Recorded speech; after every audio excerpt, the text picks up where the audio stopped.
कभी तुमको ऐसा लगे, आप लोगों के जीवन में भी कभी ऐसा लगे कि मुझे भोलेनाथ जी का आज तक दर्शन नहीं हुआ, मुझे राम जी का आज तक दर्शन नहीं हुआ, मुझे आज तक भगवान कृष्ण का दर्शन नहीं हुआ, मुझे आज तक भगवान का दीदार नहीं हुआ, भगवान का दर्शन नहीं हुआ, तुम्हारे मन में अगर कभी ऐसा लगे तो एक बार 7 दिन का पूरा नियम ले लो।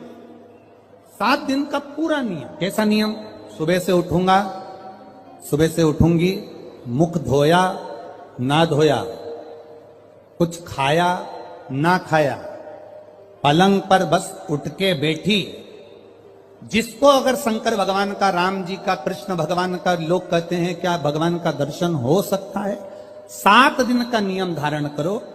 सुबह उठो, पलंग पर उठते से ही सबसे पहले भगवान राम, कृष्ण या शिव जिसका तुमको दीदार करना है उसका 5 बार 7 बार नाम का उच्चारण करिए, उसको पुकारो। आप नहाए ना नहाए। एक पत्र कल आया था, दतिया की कोई माताजी ने लिखा था, पत्र बड़ा अच्छा था। उस पत्र से केवल दतिया वालों का नहीं, संपूर्ण जितने श्रोता कथा सुन रहे हैं सबके लिए उस पत्र में बात है।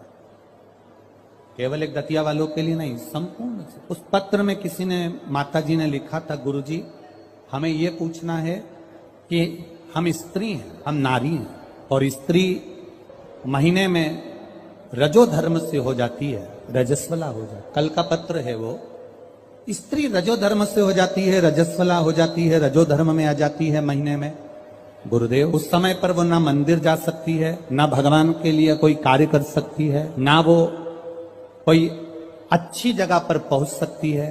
तो हमें केवल इतना सा पूछना है कि उस रजस्वला धर्म के समय पर क्या हम भगवान का नाम ले सकते हैं कि नहीं? मंदिर नहीं जा सकते, शिवालय नहीं जा सकते, यज्ञ में नहीं जा सकते, अनुष्ठान में नहीं जा सकते, हम कहीं पर भी अच्छी जगह पर नहीं जा सकते, तो क्या हम भगवान का नाम ले सकते हैं कि नहीं ले सकते? तो महाभारत का चरित्र उठाकर देखिए, द्रौपदी का 3 दिन जो धर्म, और दुशासन ने चीर खींचा, द्रौपदी का बाल पकड़कर दुशासन सभा में लेकर आ गया। 3 दिन का रजो धर्म है द्रौपदी का, और बाल पकड़कर दुशासन सभा में लेकर आया। और द्रौपदी ने सबसे निवेदन करा, द्रौपदी ने सबसे कहा, सबसे प्रार्थना करी, सबसे बोला, पर कोई साथ नहीं दिया। तब गुरु बाबा के कहने पर द्रौपदी ने भगवान कृष्ण को पुकारना प्रारंभ करा, भगवान को आवाज लगाना प्रारंभ। अब ये प्रश्न का उत्तर है तुम्हारा। पलंग पर भी पड़े हो ना, तो भगवान का नाम लेने में कभी संकोच मत करना। बीमारी में भी पड़े हो ना, भगवान का नाम लेने में कभी संकोच मत करना। बीमारी में, मल और मूत्र में भी पड़े हो तो भगवान का नाम लेने में कभी संकोच मत करना। और अगर आप रजो धर्म में भी हो, पूजन नहीं कर सकते, कहीं जा नहीं सकते, पर नाम लेने में कभी संकोच मत करना, क्योंकि जीवन का क्या भरोसा, जीवन का क्या भरोसा? मंत्र जाप, नाम जाप, स्मरण, भगवान को पुकारना, भगवान का नाम लेना, ये बंद नहीं। अरे खाना ना छोड़ा, पीना ना छोड़ा, हरि भजन क्यों छोड़ दिया, जाना ना छोड़ा, आना ना छोड़ा, फिर सत्संग जाना क्यों छोड़ दिया। भगवान का नाम लेने में, भगवान का स्मरण करने में, भगवान का कीर्तन करने में, हाँ आप श्रेष्ठ जगह पर मत जाइए, किसी वस्तु को मत छुओ। यहां तक शास्त्र कहता है कि अगर किसी ब्राह्मण, संत, गुरु और भगवान के लिए भोजन भी बन रहा है और आप रजो धर्म से हो, तो भोजन पर दृष्टि भी मत दो। यहां तक शास्त्र कहे, अगर भोजन बन रहा है तो भोजन पर हमारी दृष्टि भी ना जाए। भगवान का नाम ले सकते हो, आप उसे पुकार सकते। मृत्यु की घड़ी में भगवान ये देखेगा क्या उस समय पर कि ये रजस्वला धर्म में है, तो अभी इसको हम मार नहीं सकते, अभी हम इसको ले जा नहीं सकते। मृत्यु की घड़ी में ये नहीं देखा जाएगा। मृत्यु की घड़ी में तो केवल तुम्हारा जो करा हुआ पुण्य है, मृत्यु की घड़ी में तुम्हारा करा गया सत्कर्म है, मृत्यु की घड़ी में तुम्हारा करा गया अच्छा कर्म है, केवल वो तुम्हारे सम्मुख में रहेगा।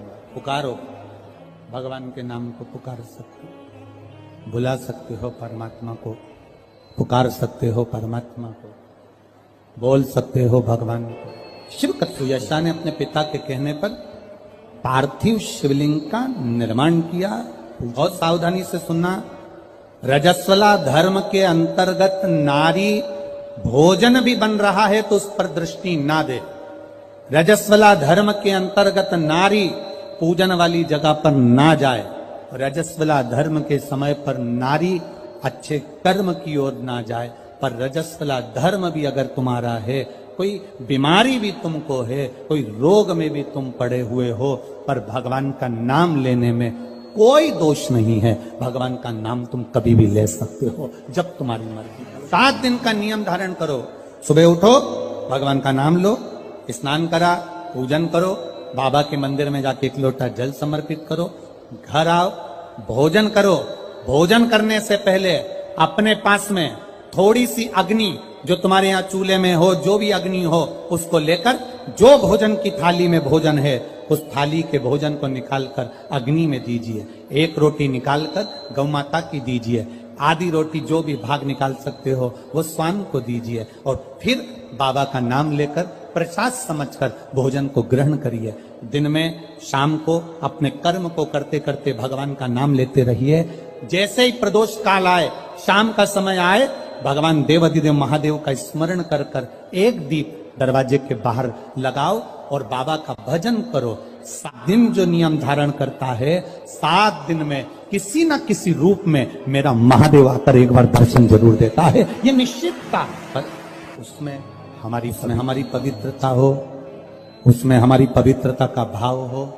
हम पवित्र भाव से, शुद्ध भाव से हम भगवान का भजन, हम तो यहां तक कहेंगे, ये पार्थिव शिवलिंग का आप लोग निर्माण करते हो ना, जितने लोग भी पार्थिव शिवलिंग बनाने के लिए बैठते हो, करोड़ों में शिवलिंग बने, तो बनाते बनाते अगर किसी को उपच भी हो जाए ना, अब मैं थक गई, मैं नहीं बना रही, तो ये बोलने से पहले ही तुम जब शिवलिंग बनाओ और बनाते बनाते तुम्हारे शरीर में ऐसा लगे कि अब मैं थक गई, किसी से मत बोलो कि मैं थक गई, अब मैं नहीं बनाऊंगी, ये मत बोलो। मैं थक गई ये मत बोलो, या ये मत बोलो कि अब मैं तो नहीं बना रही, अब मैं थक गई, तू चल रही क्या मेरे साथ वापिस, ये भी मत बोलो। आपसे नहीं बन रहा शिवलिंग बनाते हुए, आप बस उस शिवलिंग को बनाकर हाथ जोड़कर बाबा देवाधिदेव महादेव से प्रार्थना करिए, भगवान शंकर से निवेदन करिए, भगवान शिव से प्रार्थना कर कर बाबा से विनती करो, बाबा आपकी कृपा से जितना बन सका मैंने आपके शिवलिंग का निर्माण किया है। बाबा, ये आपकी करुणा या आपकी उदारता या आपकी दया है जो ये मैंने बनाया, ये आपकी कृपा से, आपकी दया से, आपकी उदारता से मैंने निर्माण किया है। उनसे निवेदन किया, जो उनसे प्रार्थना करी, ऊबो नहीं, ऊबना नहीं है। हम तो कथा में भी कह देते हैं, आपका मन लगे तो शिव पुराण में जाओ, नहीं तो काय को टाइम बर्बाद करने के लिए आते हो। मन लग नहीं रहा, रत्ती भर गई और पूरी डेंटिंग पेंटिंग करके आई, 2 घंटे तक लाइन खींची, डब्बा भरा, 1 दिन पहले उसके पास भी गई, धागा वाली के यहाँ पहुंची। क्यों आए? कौन ने कहा तुमको कि कथा में जाना जरूरी है? कोई तुमको कहा कि भीड़ बढ़ाने जाओ? तुम्हारा मन लगे तो शिव महापुराण की कथा में आकर बैठो, नहीं लगे तो कथा में भी मत जाओ, अपने घर में मूंगफली सेको और 3 टाइम खा, समय बर्बाद करने मत जाओ। मन लगे, शिव कथा कर रही है, मन लगे तो महादेव के मंदिर में जाके 1 लोटा जल चढ़ाना। मन नहीं लगे ना, जबरदस्ती मत जाना कि मैं तो बाबा सियोर वाला महाराज ने कहा है तो जाना तो पड़ेगा, ना ना ना, बिल्कुल मत जा, बिल्कुल मत जा। मन करे वो करते हो ना, दिल तुझको दिया ये क्या कर दिया, अपना मन, अपना दिल, अपना हृदय परमात्मा। और जिस दिन तुम परमात्मा को पहचानोगे उस दिन परमात्मा तुम्हारा और तुम। इतनी ये दतिया की माताएं हैं, बहुत चतुर हैं, इधर साइड की माताएं बहुत चतुर।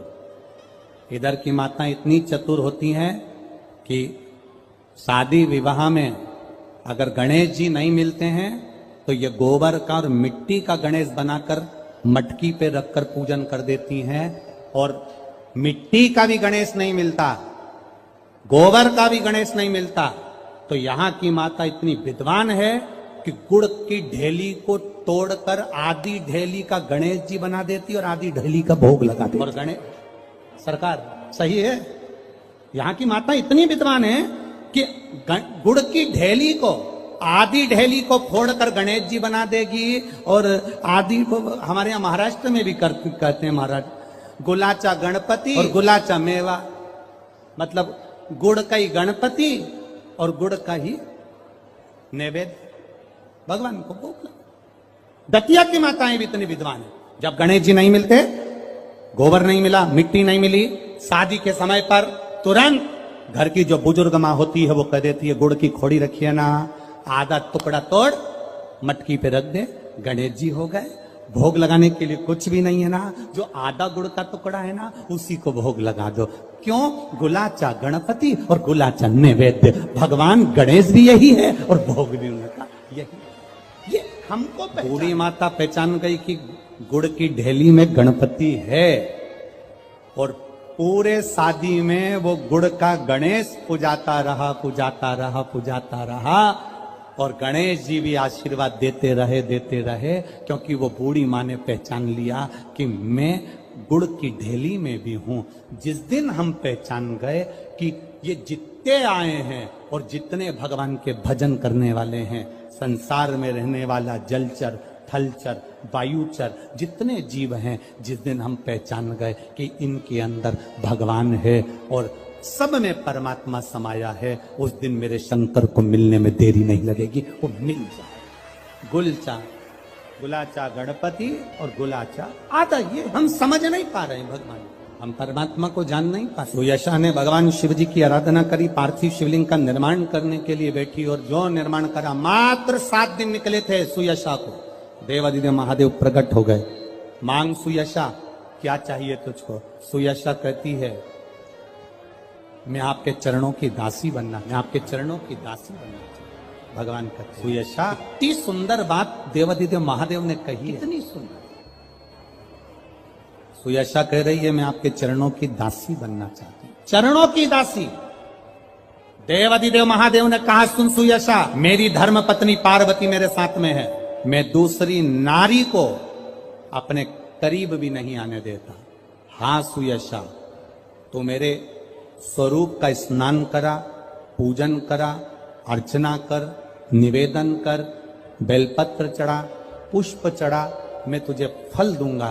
पर सुयशा, तू कहे कि मैं पार्वती जी का स्थान ले लूं, तू कहे कि मैं संगनी बन जाऊं, ये नहीं। सुयशा, ऐ सुयशा, संत, साधु, सन्यासी, तपस्वी, साधक, उपासक, भगवान शंकर कहते हैं संत, साधु, सन्यासी, तपस्वी, साधक, उपासक, अगर इनके सामने एक लकड़ी की स्त्री भी आ जाए ना, तो संत साधु को उसका स्पर्श तक नहीं करना चाहिए, वो श्रेष्ठ संत माना जाए। साधु वो तपस्वी, एक लकड़ी की भी स्त्री अगर कोई बनाकर सामने रख दे, उसका स्पर्श। आप लोगों को थोड़ा सा बुरा जरूर लगता है, पर महाराज जी, हम जब सीहोर से चलते हैं तो एक फॉर्म भरवाते हैं, वहां से चलने पर एक फॉर्म भरवाते हैं। आज सुनते हैं तुलसी माता की चालीसा।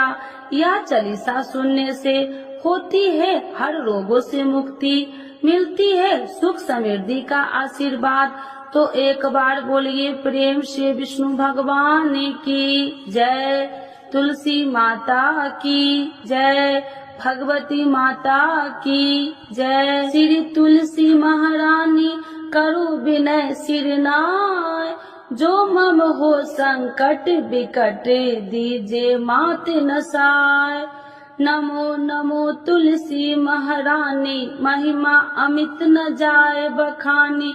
दियो विष्णु तुमको सम्माना, जग में छायो सुयस महाना। विष्णु प्रिय जय जयंती भवानी, तिहु लोक की हो सुख खानी। भगवत पूजा करे जो कोई, बिना तुम्हारे सफल न हो। जिन घर तब नहीं होए निवासा, उस पर करे विष्णु नहीं वासा।